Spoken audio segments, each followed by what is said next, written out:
photo du bâton jaune, Martin. Tu aimais ça? Ouais. Toi, t'as vu ça encore, le bâton jaune? On l'avait pas vu depuis longtemps. Non, c'est comique parce que mon trainer des Rangers, il m'en a amené, je pense, 12 quand ils sont venus nous jouer. Puis j'étais pas dur sur les bâtons, mais j'étais dur sur les bâtons. En fond, que j'en avais beaucoup de bâtons, mais j'en cassais pas gros. Puis ça fait longtemps que... Mais tu sais, parce que le bâton que j'avais, c'est pas un bâton pour pousser des pucks. Tu sais? Fait que c'est le fun de temps en temps de... Ça rappelle des beaux souvenirs. Penses-tu que Cole, son évolution, a fait en sorte qu'il sait plus maintenant qu'est-ce qui l'amène au succès, puis comment il doit marquer ses buts? Est-ce que tu penses qu'il y a beaucoup de ça dans l'évolution de Cole? Cole, il joue la game. T'sais, il a compris que la game, elle demande de faire des actions sur la glace, puis de temps en temps, mais la game, elle va te donner qu'est-ce que t'aimes faire sur la glace. Mais je sais pas quand ça s'en vient, ça. T'sais. Puis si tu respectes les règlements de la game des deux bords, mais tu vas avoir beaucoup plus de moments que t'aimes à faire sur la glace. Puis je pense qu'il a graduellement travaillé là-dessus, puis il est rendu une place maintenant que il comprend ça, puis il joue la game. Bon matin, Martin. Bon matin. Tu dis souvent que la Ligue nationale, c'est pas une ligue facile. Évidemment, c'est la meilleure ligue au monde. Nick Suzuki n'a jamais raté un match dans cette ligue-là, depuis le retour de la pause des 4 nations l'an passé, exactement. Mais meilleur pointeur de la ligue aussi. C'est quoi l'explication de Martin Saint-Louis sur cette constance-là? Parce que tu vas me dire qu'il est constant, mais qu'est-ce qui se cache derrière cette constance-là?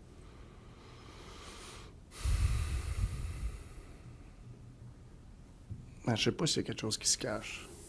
Si quelqu'un n'est pas sûr de son intelligence, mais je douterais ses capacités à juger un joueur. T'sais. Fait que Nick il a une intelligence très élevée. Il comprend que c'est pas toujours son tour à travailler sur la glace. T'sais, des fois, c'est du travail mentalement. Fait, il est capable de gérer son énergie beaucoup. Je trouve qu'il y a toujours du gaz à la fin de la game. Puis, c'est sûr, de pouvoir rester en santé. Puis, comme je te dis, ça ne veut pas dire que tu es toujours à 100%. Mais il est capable de gérer sa saison. Avec des fois des petits bobos, mais d'être capable quand même de jouer.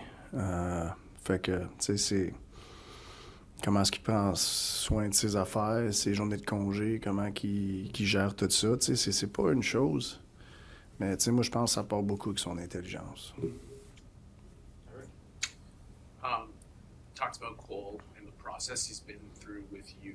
Just when you go back to the beginning of it, you always say it starts with the player, but where did it start with Cole to engage in that process? Because he's always been able to produce goals, like to convince him that there's more to it. Well, I mean, I feel when I took the job, I don't know, there was 30-something games left. I didn't teach Cole how to play defense. I just played Cole, talk offense a lot, because, again, at the time, like the rest, like the team and the players, I needed to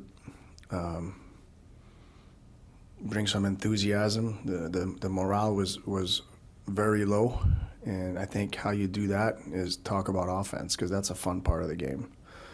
So, we got Cole in a good place mentally. He scored a lot of goals, and I felt like at that point he was ready to embark on the next chapter. And when somebody is in a good place mentally, I think that's when you can do the most teaching. So to me, it was building the relationship, lift his spirit, then teach. Cole gets a lot of credit for his hands, his shot. He seems to win the majority of the battles that he's in. Yeah. How does he do that as a player his size? Well, I think he's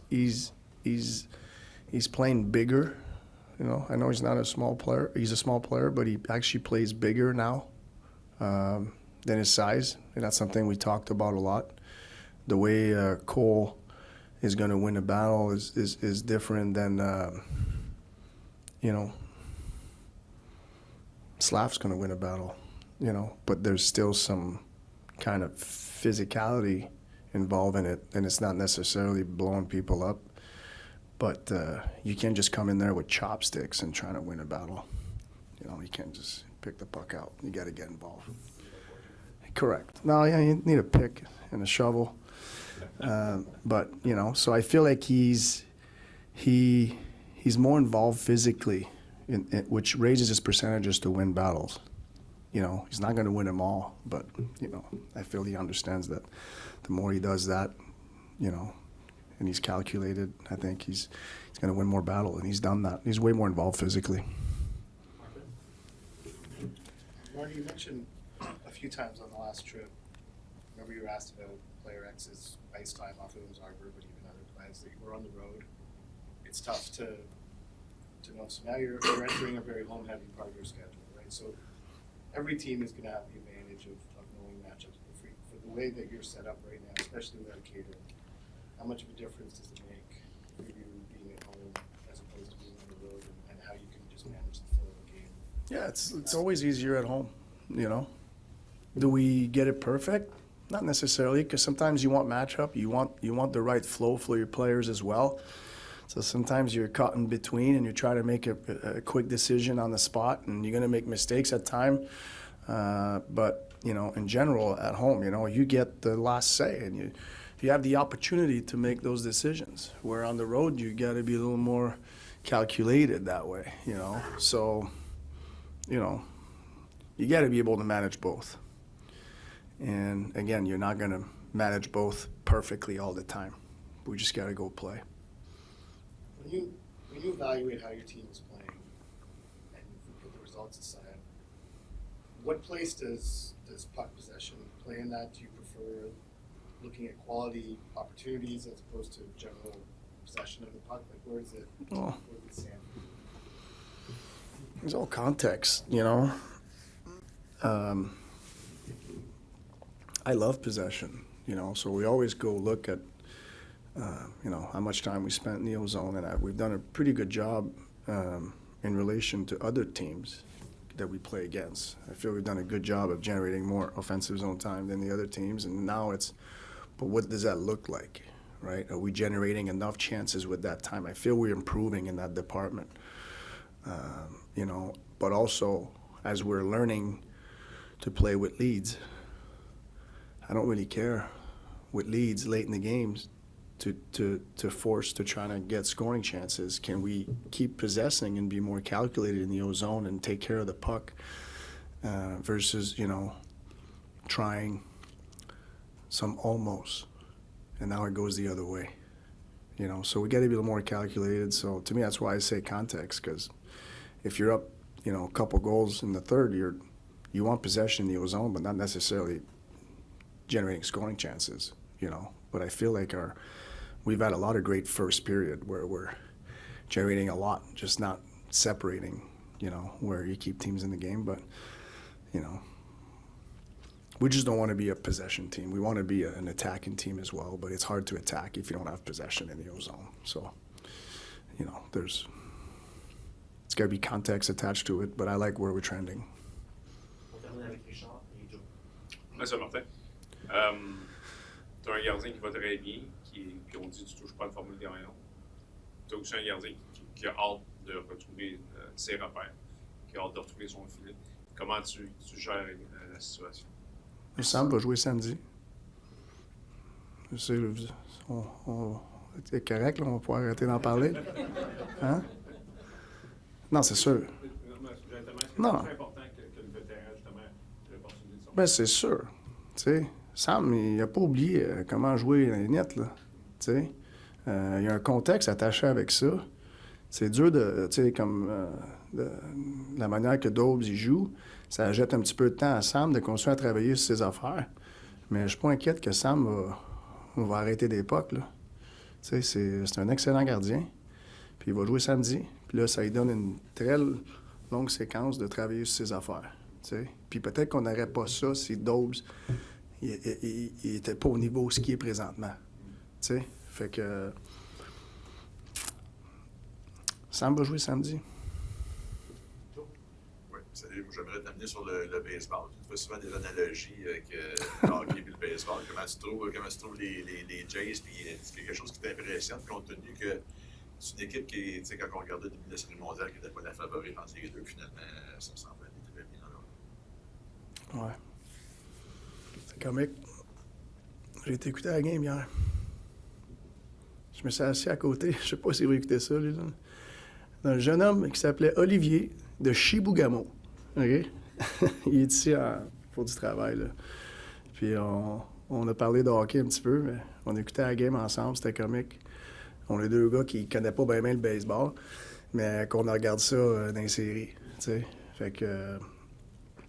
non, écoute, c'est... la marge est fine dans n'importe quel sport. Des petites erreurs qui déboussolent d'un côté ou d'un bord. Mais c'est impressionnant de la qualité de baseball qui est jouée présentement, des deux bords. Le lanceur hier a battu un record de je sais pas combien de temps, 12 strikeouts, un jeune. Tu sais. Ce jeune-là, 22 ans, il est dans un environnement hostile, toute l'équipe. Ça dit quoi? Peu importe que ce soit un joueur de baseball, de hockey ou peu importe le sport, que tu es dans un environnement comme ça, à un aussi jeune âge, et que tu performes. Ouais. Ça prend. Ben, des fois, je pense que la jeunesse t'amène... ouais, c'est ça. Tu sais, t'as peut-être moins de stress parce que t'as pas l'expérience, puis tu sais, t'es naïf un petit peu. Fait que... il y a un côté, des fois, c'est quasiment un avantage, tu sais, puis je sais, les joueurs ils ont leur moment, puis je sais, il va toujours avoir du stress, mais je pense que tu fais confiance au training que tu as. C'est dans n'importe quoi. Tu fais confiance. L'environnement, c'est l'environnement, mais les règlements sont pareils. La game est pareille. Il faut que tu te calmes, puis tu vas jouer. Puis tu as confiance au training que tu as eu, puis tu vois que les gars, sont très dialed in. Hein? Très focus. Très focus et engagé. Parce que chaque petit jeu peut affecter le score de la game. Puis c'est dans n'importe quel sport. Il n'y a pas une action durant la game qui peut faire jouer la game d'un bord ou de l'autre. Puis c'est comme ça au hockey. C'est comme ça dans tous les sports. Fait qu'il faut que tu sois alerte. Puis c'est sûr, le niveau de compétition, ce qu'ils sont présentement, World Series, c'est réel. Puis es-tu capable d'avoir être alerte? Puis j'imagine que ça doit être dur au baseball, 160 games. T'sais. Mais si tu es capable, ça, moi je disais, notre début de saison, on est capable de commencer à l'heure, puis être alerte comme si, tu sais, parce que c'est dur de créer une vraie deadline. T'sais, quand tu arrives à la fin d'année, où ce qu'ils sont, les Game 6, ça c'est vrai, c'est réel, cette deadline-là. Fait que c'est sûr, le niveau d'alerte, il monte. Mais es-tu capable d'aller chercher un edge, d'avoir ce niveau d'alerte-là tout le temps? C'est pas facile. Je reviens sur Cole brièvement, Martin.